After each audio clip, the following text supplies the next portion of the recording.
Well, Melbourne City have done it. They've gone through a season undefeated once again. They're just the fourth team to do it after Canberra United in 2011 2012, Melbourne City in 2015-16, and Melbourne City in 2019-20. There's something about this club that just seems to get it right year in and year out. But, this is the first time in a home and away season, and they certainly had to work hard for it at different points. While Momo Hayashi's season ended the same way Brisbane Roar's did, with everyone asking what the hell happened as they went down to Melbourne Victory on Saturday afternoon, and Western United fall all the way down to 6 and now have a task ahead of them if they want to make an impact in the finals series this week on the Dubcast, part of the Round Ball Australia podcast network. My name is Poletti, and joining me, as always, is Burke. They've done it. We had the conversation all season that can they do it? Will they do it? Where are they going to slip up? And they didn't. They didn't. They did not. And I am now one step closer to my preseason prediction of them doing the treble. So if they could do that for me, so I don't have to be wrong, that would be really great, guys. Just in case they're out there listening, please. We all know players and coaches don't listen to what's going on in the media, Burke. No one's listening to this. They don't care. They're not paying attention to anything we have to say at Look, all. pipe dreams and all that. If you're out there, please, please make me right. Look, I think I'm going to assume that's where you wanted to start with your big storyline anyway. Yeah, yeah. Melbourne City have I done the Invincible season. Rebecca Stott's done it twice. Yeah, absolute madness, honestly. As I said, they're the first to do it in the full home and away era of the competition, which should make it more difficult, and yet it seemingly looked easier.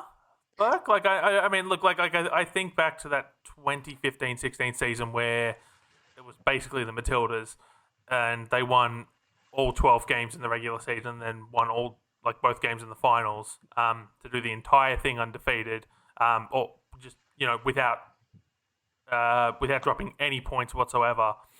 But I don't think we can compare that to what is ultimately the full home and away season. Like, to have to do it for 23 rounds with Champions League commitments, and the semi-professional nature of the dub. Like, this is truly something remarkable that's happened in front of us, isn't it?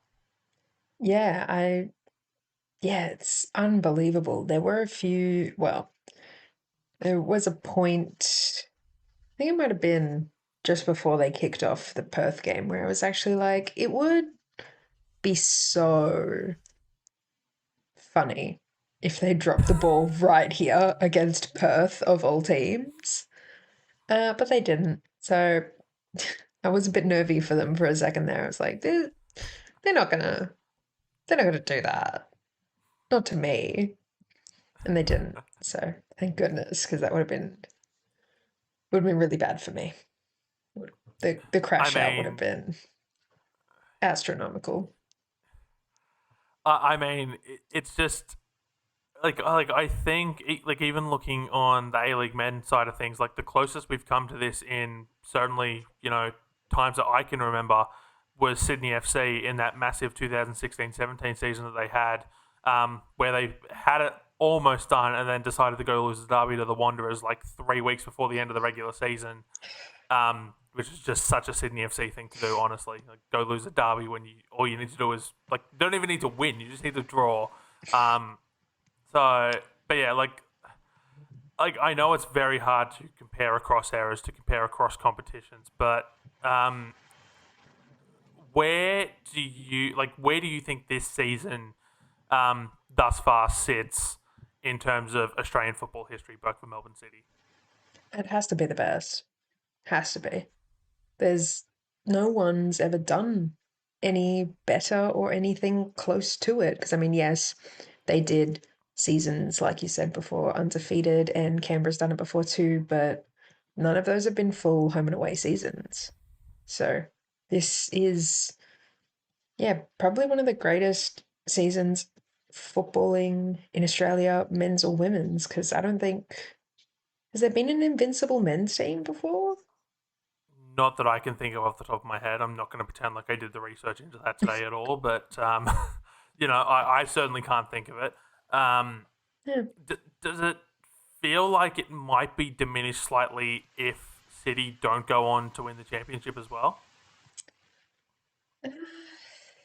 I mean, probably, but not by a lot because you can still hang on to the fact that they didn't lose a single game all throughout the regular season. And then, yeah, you'll have people being like, oh, but they didn't win the championship. And then you go back being like, yeah, but they won every single regular season game. Like, if this was in Europe, there would be no questions about their status. It's just because we have these extra final series that you have the opportunity to question it. But they were the best team in the league. They are the best team in the league. Numbers I don't mean, lie. yeah, if they no, they don't. And they spell disaster at sacrifice. Shout out to you if you understand that reference. Look, I think I like if we were a proper footballing country, we wouldn't be having this discussion. Um, Death to the finals. Look, I understand they're a money spinner, and the league needs all the money it can get. But yeah, like no one should be questioning this. But if that happens and they fall in a final like they did last season, I just I can't help but think the questions are going to come out from I think maybe from more casual fans or from non-footballing people who place a higher, um, I guess, precedent on winning a grand final because that's just Australian sporting culture. It's always been, well, you have to go win the grand final. That's the only trophy that counts as far as we're concerned, and that's not the way it should be. Um, Holly Mack gets the golden boot, and she's missed like half the season, Burke. Yeah, she's something else. Like something else. I don't think we've seen a player quite like her in a very long time. And I don't know if we will, even just considering her backstory. I mean, having done three ACLs, then now winning the Golden Boot, even though she's missed like a quarter of the season more. Um, yeah, yeah. I was glad she got a goal against Perth because she did. She looked like she needed it. She kept trying to injure herself as well. If she does not gain some self-preservation skills in this off season, I'm gonna lose my mind. Like just a little bit. You I understand commitment to the game, but you can pull back a little. That's allowed. No one's gonna begrudge you. You've done your ACL 3 times. If anyone begrudges you, send them to me. I, at one point when she like was running so fast and had showed no signs of stopping, the only thing that stopped her was the goal net that she ran into. Yes. Slow down, please. Oh my No, she God. needs to show that her ACL is at full strength. I understand that and I respect that, but I need it to stop. I can't keep watching Yes. this. It's Yeah. No, that's terrifying. But I love that yeah. she clearly doesn't care enough. Like she has no reservations about her like knees, I guess, that she isn't willing to stop. So, on the one hand, I greatly respect her being able to do that, but on the other hand, I kind of need her to stop. It's a delicate balance. It is. So the game itself, Melbourne City 5, Perth Glory 1. Taylor Otto in the 3rd minute, Briley Henry in the 6th minute before a Susan Fongsong Cam penalty. Looked like it was going to give Perth Glory life, and then that was all stopped again by Taylor Otto in the 26th minute. Holly Mack in the 40th, and then Letitia McKenna in the 68th minute with goal of the season contender, surely. Maybe only One bettered of. by Beth Gordon a couple of Yep. the day afterwards. Like, Yep. absolute madness. It was like all of these goals looked really good from City. Um, I was really impressed by Taylor Otto's 2 goals. The corner setups were immaculate. Unfortunately, Perth Glory, I do have to award you the Fell for It Again award, uh, because they did it once and you did not learn anything in the space of like 20 minutes and just let them do it again. But that was really cool how they came off so well. Like, that's absolute perfect training exercise turned into like real game. What's the word I'm looking for? Real game impact. That's the word. Sorry, no thoughts, head empty after Easter. Um, but yeah, Holly Mack's goal, obviously, like you have a really strong inevitable feeling about Holly McNamara, similar to the one that you get about Michelle Heyman, where it's like, yeah, something's gonna happen. I don't bet, but if I did, it would be on Holly Mack. I mean, so scoring a goal every 57 minutes, Yeah. I think it worked out to be, It that she might was be on the field. even a little less now, I think, just because she scored that last goal. Because I think the 57 mark they gave her like a week ago before this game. So it Yeah, yeah, may have yeah. So dropped even the it might tiniest be bit. just So a it's for like yeah. 55 or something. But Who like, does that? that's an Freak. insane return on investment, honestly. Freak. If she gets Um, snapped up in the off season and leaves, I'm going to be so sad. Please don't leave. You can play Asian Women's Champions League here and maybe win a share in $2 million. Holly Mack, please. how many Please. zeros do they need to put on the check for you to Blank stay? check. Melbourne City need to directly contact their Big Oil FC owners and say, blank check, let her write the zeros. Just put the signature on it. Please. Get her a personal sponsorship with Etihad or something. I mean, that's how Whatever this it works, right? takes. Yeah. That's how City got it. That's how Manchester City got around, financial fair play and all of that, Yeah. right? That's how Yep. Melbourne City need to get around the salary cap. Exactly. Do whatever it takes. And if it winds up being a huge investigation in like 6 years' time, then whatever. You need to think about the short term, not the long term. I mean, we'll talk about this a little bit more in our season review, but I mean, Melbourne City, they're the Shelton Benjamin of the A-League women. They're the gold standard. They are just a cut above everyone else, aren't they? Yeah. And the real difference is, unfortunately, fortunately for City and unfortunately for other clubs, money. If you put money into your team, this is what you can get back. And if you have a serious focus on developing and progressing young and upcoming players that maybe their former clubs didn't care so much for, this is what you get. Legacy. I mean, not to name names, but I think I'm thinking of a particular club based in Western Sydney that might have had a few of Yeah, these players come through the doors. that Or kind of springs to mind actually. They might wear like red. Red might be their color. Um, but yeah, if you take it seriously, you will be rewarded. Who would have thought?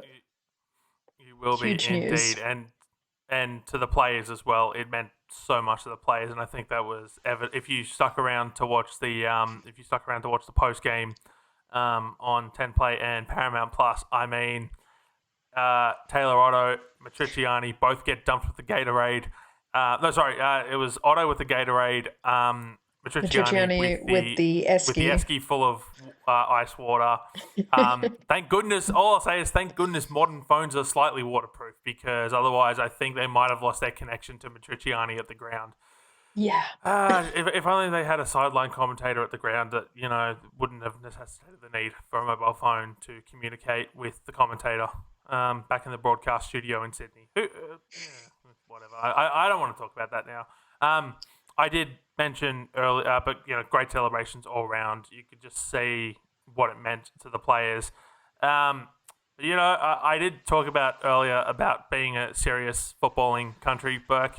You know what else? What would have happened if this were a serious footballing country?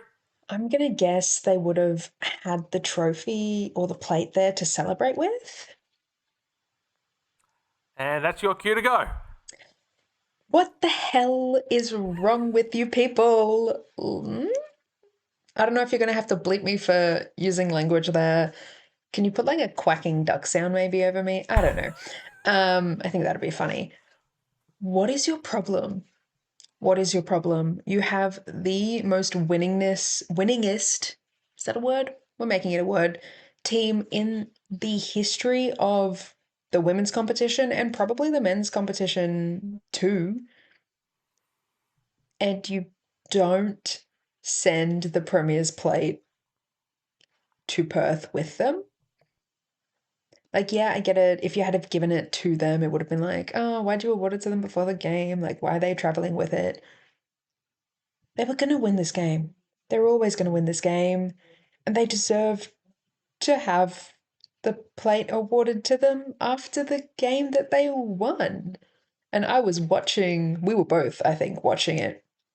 And we were both tweeting, well, I posted saying they better have sent the plate across with them. And then I think we both replied at the exact same time to my tweet being like, they did not. They did not. What? Surely you could have just given it to City and put it in a kit bag and they could have just flown it over. Unless there's some, like, I don't know, random rule about flying giant. No, I mean, if you check a giant piece of metal in, they're not going to get that mad, right? It's in the back, then it's not like someone's going to use it to hit someone with, or it's underneath the plane, whatever. I don't know where cargo goes on planes. That's not my business. Don't you have a Just, job at Plane? I You should know did. this, right? I did. I'm currently on leave from plane. Um, I may be back in the future, but I don't have a job at plane currently. What what are we doing? It's one of those things that feels like if this were a men's team, this wouldn't have happened because they would have sent the plate with them. I don't know. I don't know. Maybe I'm making a mountain out of a molehill and someone's going to be like, actually, there've been seasons in the men's league where they haven't had the plate, but I don't think that's going to be true. I don't think that's going to be true. Yeah, I mean, This sucks. I vaguely recall that we're just talking about that Sydney FC A League men's side. Like I vaguely recall them doing the celebration before the regular season had ended, in front of their fans. Like once they had sealed it after a game. So I definitely recall that happening. Yeah, I mean, I know on the Ramble Australia podcast, Christian Montigan, who's also been here on the Dubcast a bit, brought up a point about maybe getting the trophy to Perth, but like it's also like because there was the outside chance that Melbourne Victory could have won it, but it's also like you know send it to Perth. And if they don't Melbourne win, City it had to comes fly back. back. Melbourne City Hey, had to fly back the next morning. put it back Like on the that's all I'm plate. gonna say. Like they flew back the next morning, and where did they fly to? Melbourne. So, geez, What? you could have just run it straight from the airport to Amy Park for Victory to celebrate with. After their win against Brisbane Roar, I just, as you said, the cynic in me says that this wouldn't happen on the men's side. Um, I, I don't get it. I don't like it. I hate it. I think it stinks. It stinks. It stinks. I really, really don't like it. And I just want the APL to do better. That's all I want. Just do better. Be equitable across your competitions. And so that means I don't even want to think about seeing that. Don't you dare send the Premier's plate to Auckland. No. They can wait till No. they're in Australia to celebrate. Don't you dare send it to Auckland. If they send it to Auckland, I'm gonna be filthy. Filthy. And I'm you would have every right to be. far out. Auckland.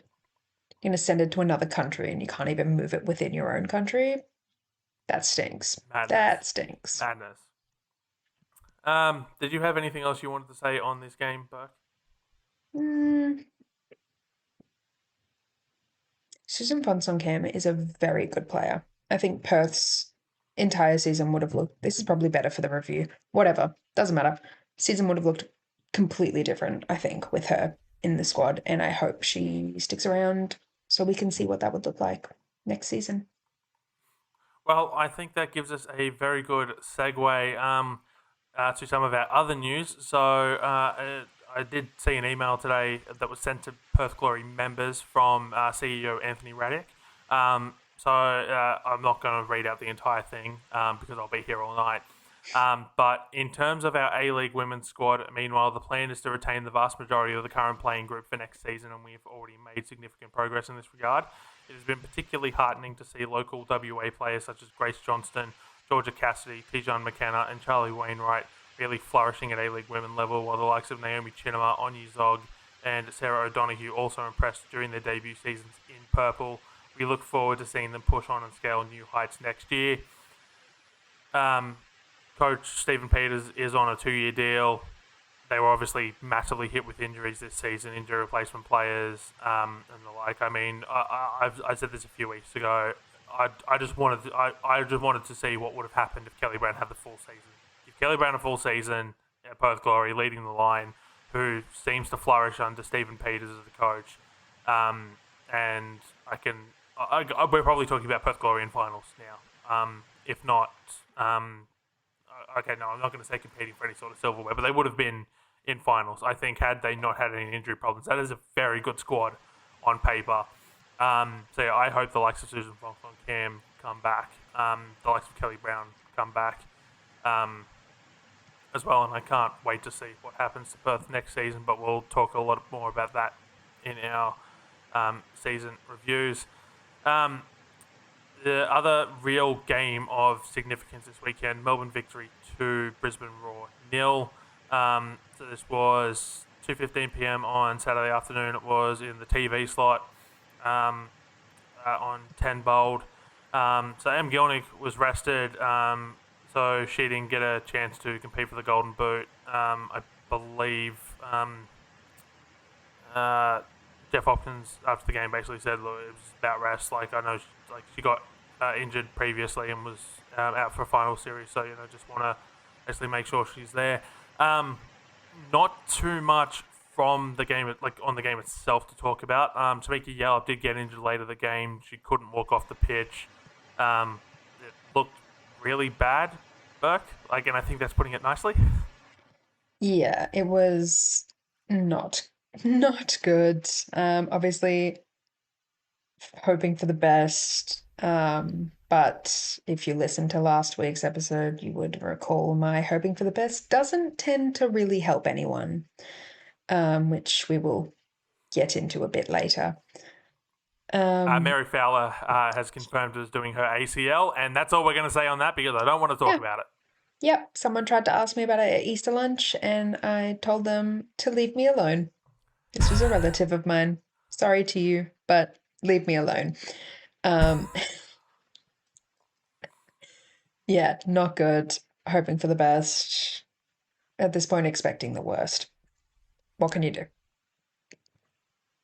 What can you do indeed? The other really big talking point from this game was Brisbane finished the game with 10 players after Momo Hayashi was sent off in the second half.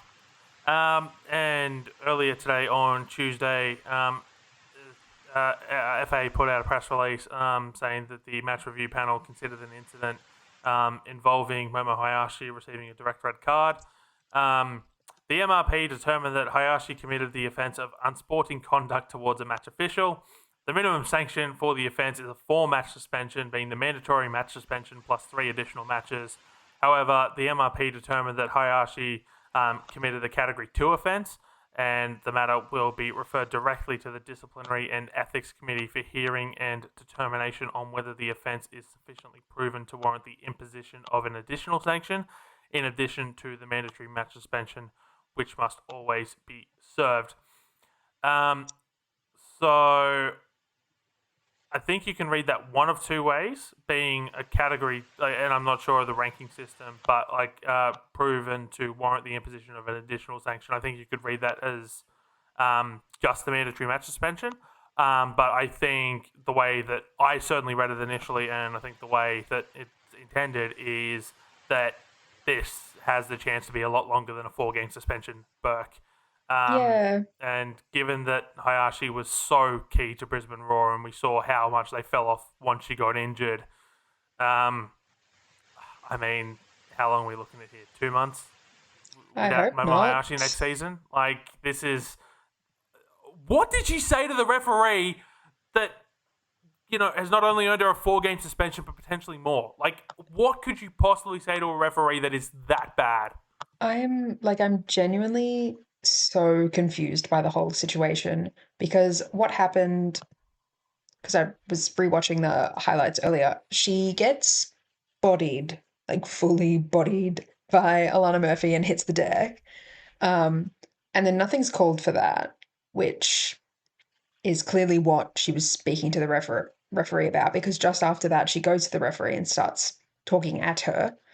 Um, and then, yeah, a couple of seconds later, you hear the whistle go off, even though nothing's happening in the play because Momo's still at the referee. And then you can tell she was surprised by the red card, which I guess viewers would have also been surprised by. I was surprised by, but obviously none of us actually know what was said.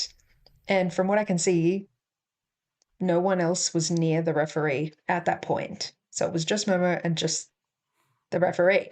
So I don't know if we're ever going to find out the actual truth of the situation because it's just going to be both of their words against each other.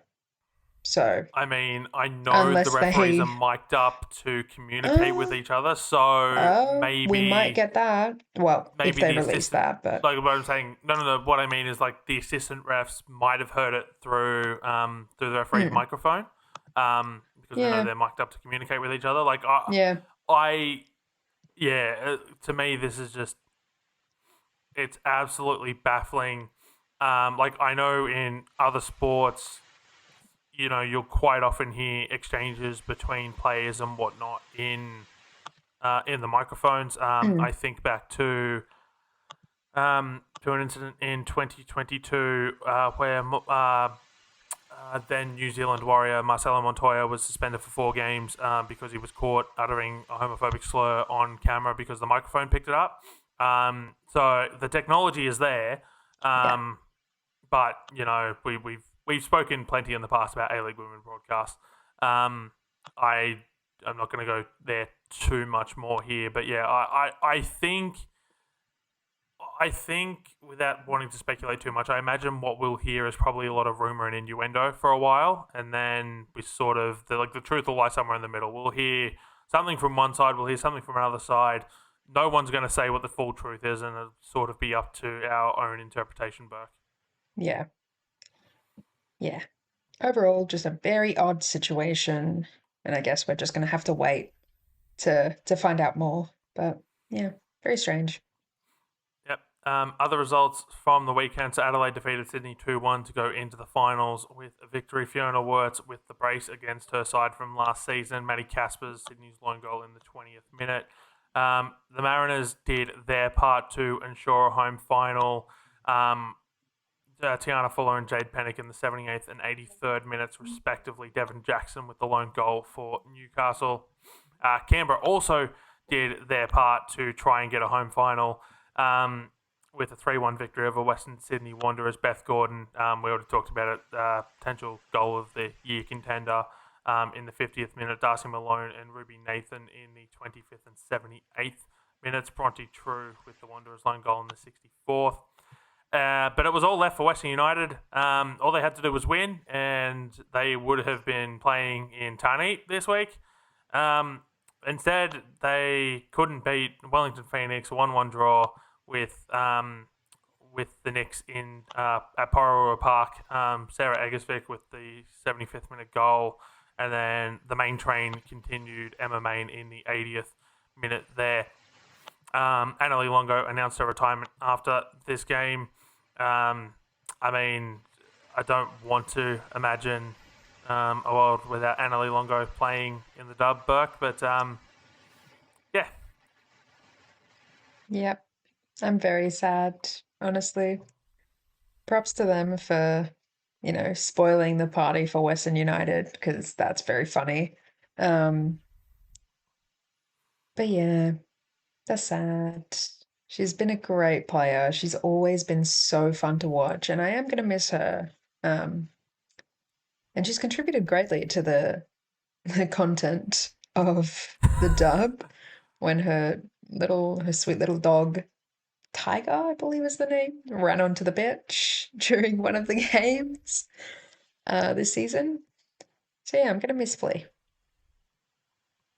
Yeah, she will most definitely be missed. Didn't really tell anyone before the game. Another one of Oh, these players that didn't really like the limelight. But we'll go into our finals preview now, our bumper finals preview, which will take up most of the rest of the episode. And we're going to start in Adelaide with the 3v6 matchup. Adelaide United will host Western United. That game will be the second game on Sunday in terms of the games played. So we'll be kicking off at 4 p.m. Australian Eastern Standard Time, 3:30 p.m. local. As on Sunday, April 27, it will be at Cooper Stadium. Tickets are available now, so go and get your tickets and try to pack out Hindmarsh Stadium if you are in Adelaide. And you will notice if you're watching on YouTube, you'll notice a slight change in the graphics at the bottom of the screen. Round 13, Burke was a 1-1 draw in Adelaide between these two sides, and round 22, just a couple of weeks ago, it was a 3-1 win for Adelaide in Tarneit. I mean, I only see this game going one way. I don't know about you, but I think, for me, Western United have been consistently inconsistent this season, and it's cost them. They haven't been able to string performances together. They've been on the receiving end of quite a few hammerings. 8-2 to Brisbane Roar, and then 5-1 defeats to the Wanderers and Melbourne City. Not for nothing, I think the recent form has to come into account here. Adelaide have been on a tear, and they've just beaten them 3-1. So whilst that might work in Western United's favour, in terms of they'll have seen Adelaide recently, I think the fact that you conceded 3 goals in that game sort of makes it all the more harder, particularly for a side that's been as inconsistent as Western United has. yeah, yeah. Good luck and Godspeed, Western United. If they pull this off, it'll be really quite impressive, but I just don't see it happening for them.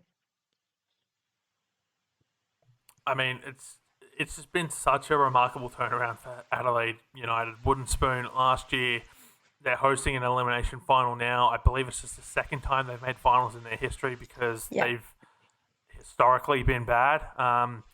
That's not a knock, Adelaide. That's fact. It's real. It's fact. Um, not making you anything up know, here. no. So, I mean, what they've done this season has been nothing short of remarkable. They've been one of the best sides in the competition to watch for mine, and I can't see this game ending other way than an Adelaide United victory. But I mean, you just have to look at they're doing it with a lot of the same squad they had last year, Burke. It's not like they did this Yeah, mass turnover. Just something happened in Adelaide in the off season. Maybe they all went to the Barossa Valley and just went on a wine tour and just talked it out over a few bottles of wine, and they managed to work out what went wrong last season and how to make it work this year. yeah, I reckon that might have happened. I think they might have just had the collective accepting thought between them all that they didn't want to be bad anymore. So they stopped being bad. And turns out when you stop being bad, you can be really, really good. Even when you don't have your supposed best players playing for you. I think there's just something about the belief in Adelaide that they all want to, yeah, succeed for each other and with each other. Because even when they've had those huge injuries that have taken out players, they've all stepped up. And they have had some good, they did have some good recruitment during the off season. Like Leon has been massive for them, and I think has really changed their game. But yeah, they're I wrote a note on one of their games. It might have been last week's, where the only note I wrote was Adelaide are the real deal. And they are. I was right then, and I am afraid to say I'm still right. It'd Western would have to pull something out from somewhere. Like they'd have to find a new level that no one knew they had, that I don't think they know they have right now. Um, but obviously, because it's everything to play for, they're going to put everything on the line because you've got nothing to lose at this point. Question without notice. If Western United were to find a way to win this game, what is the key to victory for Western United? Probably keeping Erin Healy quiet, I would say, and Lucia Leon. Both of them have been just astronomical players. That and actually utilizing the chances that they create properly, because we know they can create chances. They've scored some great goals um, across the season, but not doing stupid things like just sending the ball straight at the keeper, because Adelaide United have a very good keeper. There's a reason they were called up to New Zealand. Um, yeah, I think that's going to be what they're going to have to do. They're going to have to, I think some players are going to have to potentially sacrifice their own game for the sake of the squad progressing. So, and yeah, really shut out Adelaide's key players. But yeah, whether Cat Smith thinks the same as I do remains to be seen. I doubt it. She is definitely smarter than me and better than me at coaching. That's why she was hired. So, knowing my luck, they will pull out a completely different game plan than what I've suggested here. But that's what I think, and that's why you're listening to hear what I think. So there you go. Exactly. But I mean, you shut down Aaron Healy, shut down Lucia Leon, and then you just have to worry about the slight problems of Chelsea Dorber and Fiona Worts. Yeah, yeah. There's only Yeah. so much shutting down you can commit to, right? So I picked two. If they focus on them, Yeah. you take out a good amount of contributions to the chances on goal, and you might have some room to work with. Not a lot, but something. Yeah, for me, on the Adelaide side of things, my key to the victory, key to victory for them is just keep doing what's been working all season. Don't change the game plan now. Don't try to get cute. Don't try to get finicky. Save that for two legs against Melbourne Victory. Save it for a grand final, perhaps. But for now, it's just keep doing what you've been doing. Don't change it up now. There's no point. It's worked until this point. It got you a victory a couple of weeks ago. There's no need to, there's no, if it ain't broke, don't fix it, is sort of the best way to look at it. We'll head now to Gosford with the Central Coast Mariners and Canberra United. That game will be at 2 p.m. Australian Eastern Standard Time on Sunday as well, so that will be at Industry Group Stadium. Just before we get into the preview itself, Burke, how good is it to see both of these games being at the big stadiums for this? Yeah, it's awesome. I know the Mariners have played all their games there for basically the last 2 years, bar a couple of slight move arounds here or there. But they're being given an opportunity to pack out the stadiums, and hopefully the fans respond. I think they will, honestly. Central Coast love to show up for their women's team and for their men's team. So I think if they really do their due diligence in promoting this, they can probably rack up a really good crowd. And I hope they do. Yep. So the two games these two sides played in the home and away season. In round 5, it was a 2-1 win for the Mariners in Gosford, and it was a 1-1 draw in Canberra in round 15. Look, I see no reason here to think that either side has an advantage here. I think of the two, this is easily the more tightly packed game, and I think that honestly, you could probably pick them at this point, Burke. Yeah, I was gonna say this is definitely the more even match. I really do agree with you. If anything, I think a huge shift from Izzy Gomez could swing it for Central Coast, or comparatively, I'd love to see something big from Maya Markovsky. I really would. You can see she wants to be a big game player, and I think she's got that dog in her. So I would love to see it for this game. Yep, I think as well. Maya Markovsky can can be a difference maker. I mean, Michelle Heyman's there, Yeah. I felt like it was but too easy to say Michelle Heyman, like people we know, you know, gotta keep it different, keep it interesting. but I mean, you just have to look to their game against the Wanderers on Saturday. They had three different goal scorers. Darcy Malone's popped up at key points this season. I want to go back to the Beth Gordon goal for a second. This is someone who got injured. I believe it was late last season with the Wanderers. Left the club, missed the entire NPL women's season. And I watched her at Parramatta Stadium. In fact, I have a photo of it on my phone.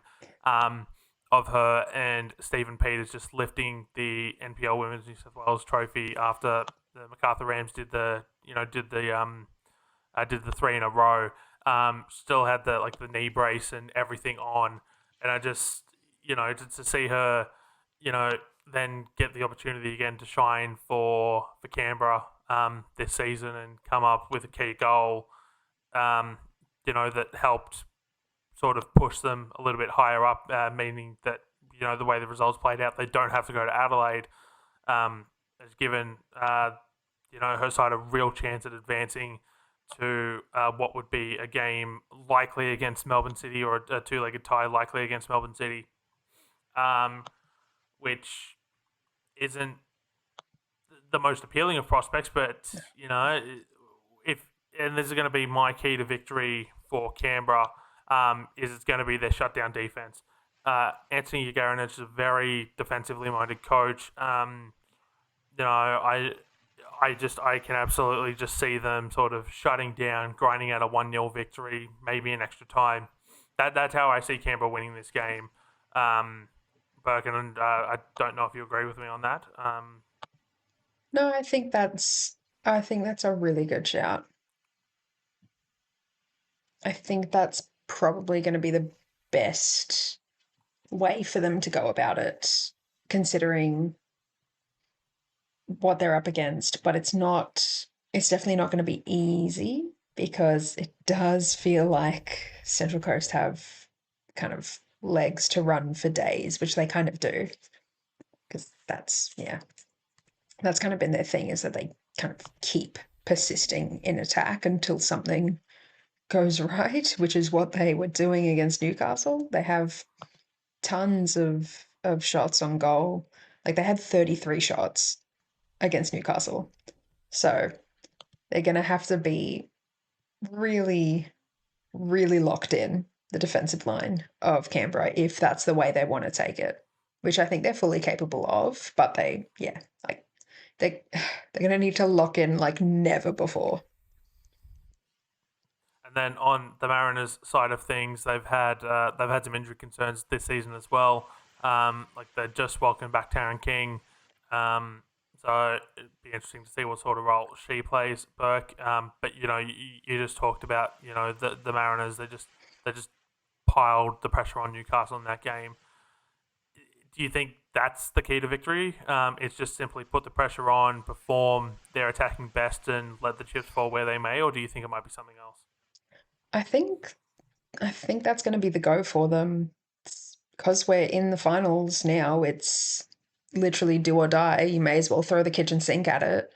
And we know that Jade Pennock and Brooke Nunn and even the players that they've been like substituting in their forward line, Rasmussen, Fuller, like they will Evans, they will just run.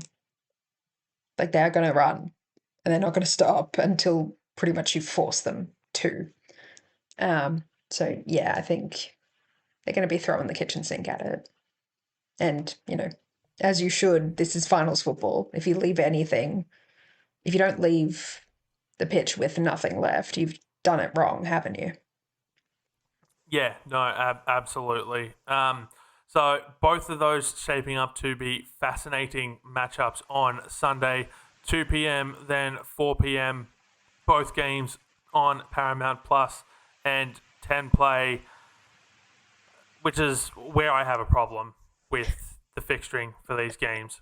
So when I saw 2 p.m., 4 p.m., both on Sunday, my immediate thought went to, okay, it's for TV. Channel 10 have had their say. They're going to put them on 10 bold.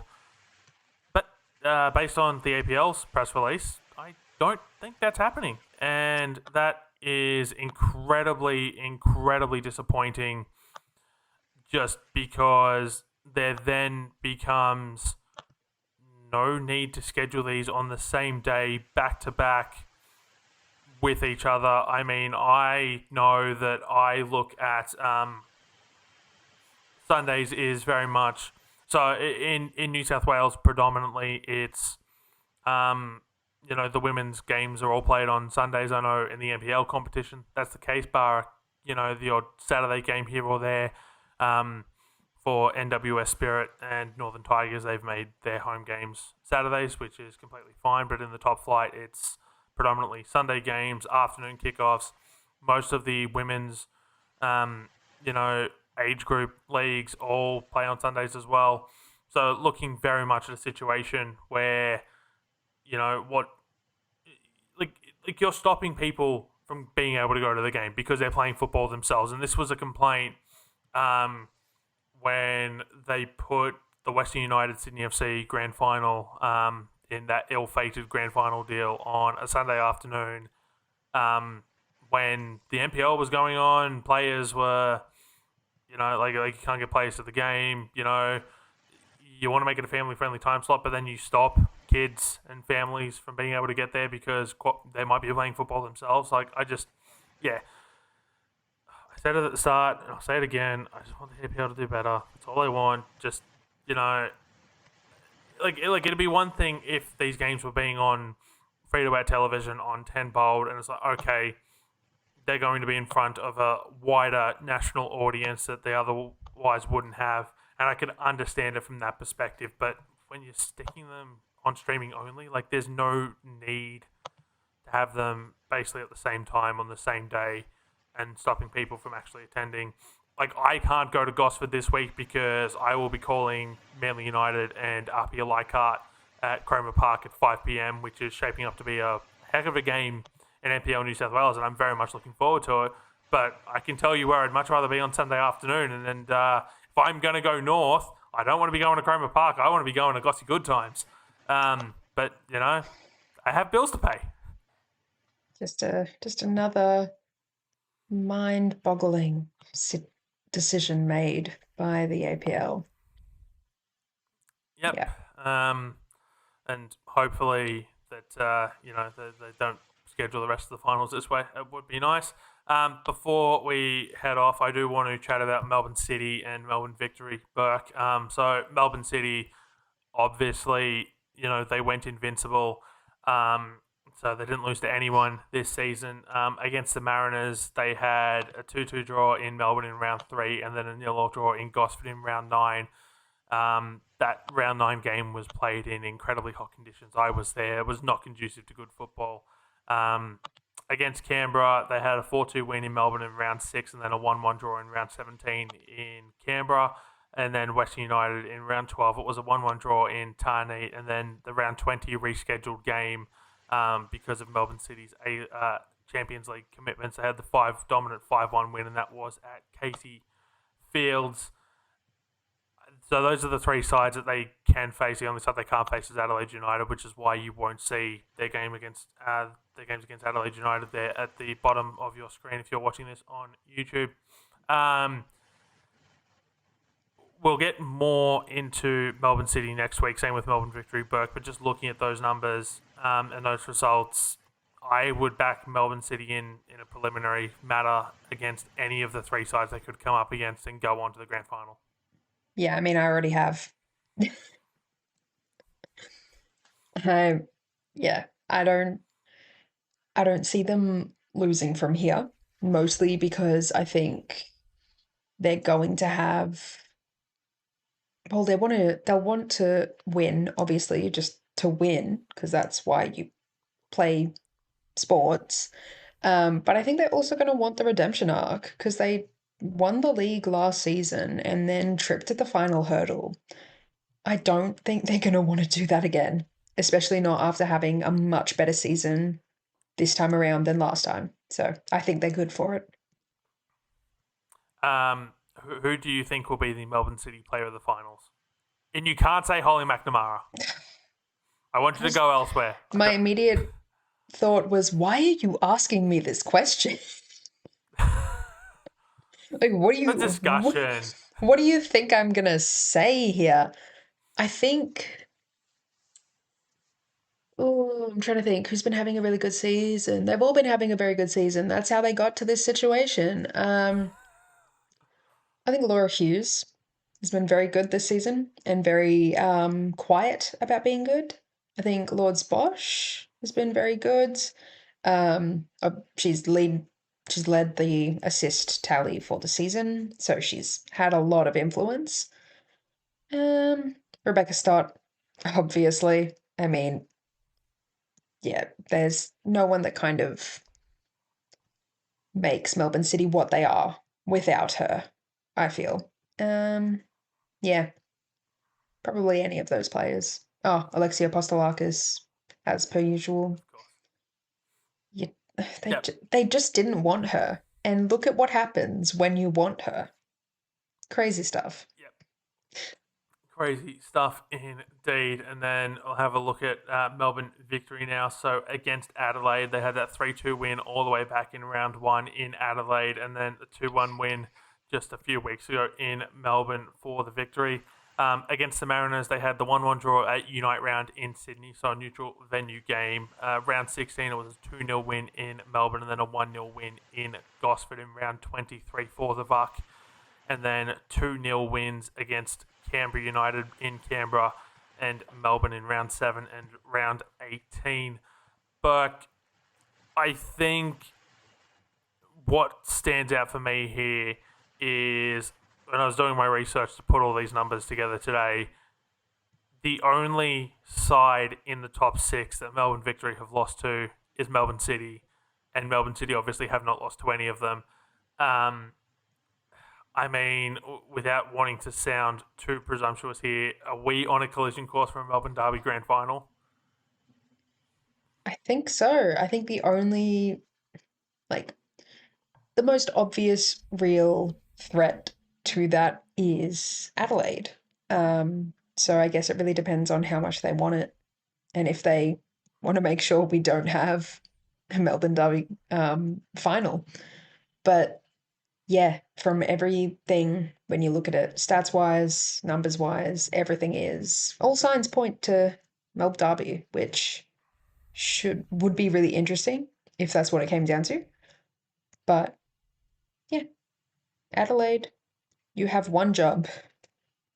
Actually, they all have one job, and it's all the same job. Good luck, because they can't all complete the job.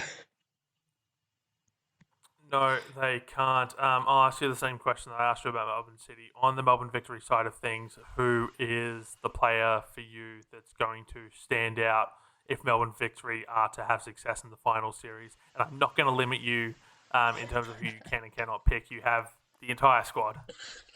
Hmm. Um, they'll be looking at Gilnick, but I think Nikki Flannery has been hugely influential. Sorry, I know how to talk, I promise. Um, and I also think Alana Yanchevsky is really good for it. She likes big moments. She's a big game player, I feel. Um, who else? Oh, Aussie Kayla, of course. Of course.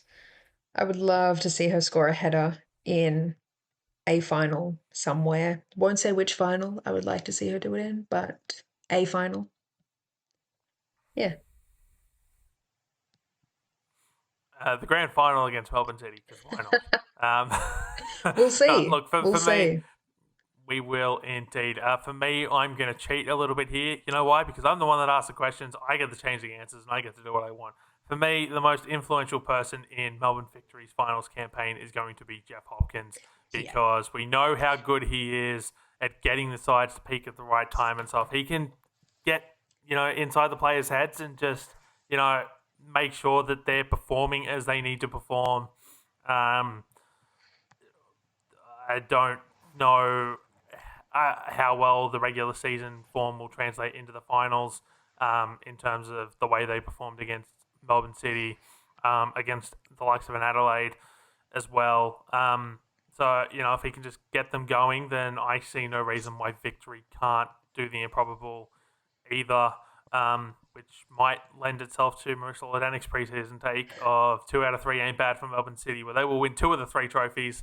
But she didn't specify which trophies, because she likes to hedge her bets. That's fair. In But this league, that's very fair. So that is our comprehensive finals preview done and dusted. We will, of course, talk more about Melbourne City and Melbourne Victory's respective matchups next week once we actually know who they will be facing, as well as a wrap of those games. Well, we will head to the State League now. And for me, the only thing that I really want to say is, after 7 rounds, so in a 26-round season in the NPL Women's New South Wales competition, so about a quarter of the way through the season, there are still 4 undefeated teams. Mount Druitt in first with a 5 wins, 2 draws record. Manly in second with 4 wins, 3 draws, a plus 11 goal differential. Stingrays, the Illawarra Stingrays, in third with a plus 8 goal differential and the same record. And the Northern Tigers are 3 and 4 in fourth place. But that is slightly less impressive when you look at the fact that they are equal on points with the Wanderers, who have a 4-1 and 2 record, and just a point above Apia Leichhardt, who have a 4 wins and 2 draws record after their game against the Newcastle Jets was postponed due to lightning in, I want to say it was the 49th minute of that game. I mean, we just talked about Melbourne City going the entire season undefeated. Burke, at this point of the season, have 4 teams undefeated in a competition. Just it's incredible, isn't it? That is, it's, you don't really hear of that very often, do you? I don't think I've ever heard of it. So good luck to all of them. As for NPL Vic, no notes, unfortunately. Or maybe fortunately. They took a week off for Easter, so too many Italian and Greek players and just Christian players in general that would have been celebrating with their And families. yep, and on the men's side, I believe it was Cup weekend in Victoria, so no league Yes, it action was. there either, which makes sense on that front. By comparison, just going back to NPL New South Wales for a moment, I did have a look at all the other NPL state leagues in the country. West Adelaide undefeated in NPL South Australia, 5 wins with a +9 goal differential after 5 rounds. So we're built different here in New South Wales. Is all I can say there. Looking at other news, so we already touched on Annalie Longo's retirement. Marielle Hecker and Keely Richards, both from the Brisbane Roar, announced their retirements following their loss to Melbourne Victory on the weekend. And I don't know if I've Mandela affected myself into this, Burke, but it feels like Marielle Heck has been around for years, and yet she's only been here for like 2 or 3, I think. Like she hasn't been around for a long time, but her impact on the league in that short time has been nothing short of remarkable. Yeah, I feel exactly the same way. I was very surprised when I read that she'd only been there for a couple of years. So, but congratulations to them both on a pretty big tenure. 2 or 3 years still is quite large in the dub. Yeah, go well. And I think it's just made all the more shocking by the fact that Marielle Hacker spent a lot of that time on the sidelines injured as well, which so she didn't get to play as much football as she probably should have, and yet it feels like she's a long-standing veteran of the league. We touched on this last week with the news that Wellington Phoenix had launched their season reviews into everything like that. And then not long after we recorded, it was announced that Paul Temple would not be offered a new contract by the Wellington Phoenix. So they're on the hunt for yet another coach. I So that will wonder be their who. fourth coach. It will be their fourth coach What? in 5 seasons. No new coach has been announced as of yet, and because the A-League women does not have year-round contracts, they won't be starting preseason until September, so plenty of time to get a new coach in. If you head over to the Roundball Australia website, and we'll put the link to this article in the description. If you haven't read it yet, I gave 5 reasons why Bev Priestman could be the next Wellington Phoenix coach. So I definitely think it's worth a good read. So be sure to head over to the website and check that out. Sheridan Gallagher issued a show cause notice by Football Australia. So after she was sent off in their game against Melbourne City after receiving a second yellow card, we talked about this last week, she flipped the bird, which was captured on the broadcast. And it was also around various social media platforms per the FA release. Someone got a very nice photo of it. And I may or may not have turned that into a sticker on my phone. And I know I'm not the only one who's done that. So in accordance with Football Australia's National Code of Conduct and Ethics, Gallagher has been issued with a show cause notice in relation to alleged breaches of the code. She has until 5 p.m. Australian Eastern Standard Time on Wednesday, April 30, to respond to the show cause notice. I mean, we sort of talked last week about how that could be her last moment in Australian football for quite some time. And she might be ending it with some sort of either suspension or possibly just yet another suspension back. Yeah. Yeah, it wasn't it was not a good decision. It was very amusing for us, but it really wasn't the best choice that she's made. Actually, possibly one of the worst choices that she's made because, well, at least I mean, there's been a lot of them this there's season, been a right? lot of bad challenges and stuff, but I think this one, low-key, to me, feels like the worst because she had full control over it. As opposed to like, going in for a tackle because, you're trying to play the game, you're trying to win the ball back. Whether or not you're succeeding in that is a different thing compared to just walking off the ground when you could have just walked off the ground. Yeah, it'll be interesting to see how that one plays out. I mean, I think what is the most interesting part of this is we saw Carolina Villau earlier this season, the Wellington Phoenix goalkeeper, do the same thing. I don't recall her getting issued with a show cause notice. Like, Hmm, I so I don't that know is true. why. I think it's an interesting sort of thing. But that being said, there is form here. I remember last year in Mariners semi-final against Sydney in the A-League men's competition. One of the Mariners assistant coaches got red carded by referee Ali Raza Fagani, and he decided to flip the bird straight down the barrel of the camera as he was marched from the bench. So maybe you have to flip the bird as you're getting sent off, Burke, in order to receive a show cause notice. Maybe that was Carolina Vilau's saving grace, is that she wasn't sent off. Maybe. But that will do for this episode of the Dubcast, part of the Roundball Australia podcast network. As I said, we will be back next week to chat all things week 1 of the A-League Women's Finals and look ahead to the 2-legged semi-finals when Melbourne City and Melbourne Victory will enter the race for the championship. But Burke, thank you for joining me as always. Thank you for having me once again. I'm not sick of you yet, and I don't think I ever will be. Well, thank God for that. But that will do, as I said, for this episode of the Dubcast. We'll be back next week on Wednesday, same as always. If you want slightly more, if you want to read more about the preview for the finals, we will have them up on the Roundball Australia website later in the week, so stay tuned to socials for that one. But as I said, we'll be back next week on Wednesday. Thank you very much for tuning in, and goodbye.